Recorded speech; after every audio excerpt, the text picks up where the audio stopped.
When choosing a spot for the construction of a house in the middle of gardens, one should select a raised point that facilitates protection and surveillance. The building should be facing towards midday at the entrance to the estate. The fountain and water tank should be dug out at the highest point, preferably so that a canal flows along the shady side. Alongside the basin one should plant borders, which should always be kept green to delight the gaze. There must be flower beds and evergreen trees a short distance away. These horticultural guidelines were written by Ibn Luyun in the 13th century.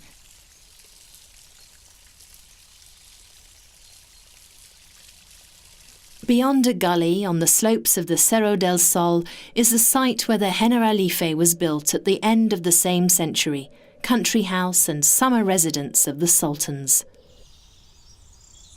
The poet Ibn al-Yayyab called it the House of Happiness, a place for relaxation and rejuvenation. The architects appear to have adhered quite literally to the instructions issued by Ibn Luyun. The project included the cultivation of types of fruits and vegetables that were previously unknown in the region: spinach, artichokes, melons, peaches, lemons, almonds, and above all, pomegranate trees. Terraces were created to extend the size of the cultivated area. Their walls have withstood the elements over centuries. The Generalife is the only country estate in Al-Andalus that has been maintained to this day with elements that we can still recognize. When we look across to the Generalife, the contemporary landscape looks pretty much exactly as it did back then.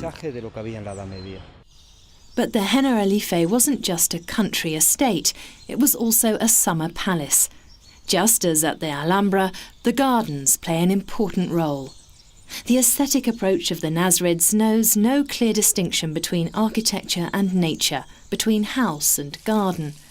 The synthesis of both elements is the prerequisite for harmony.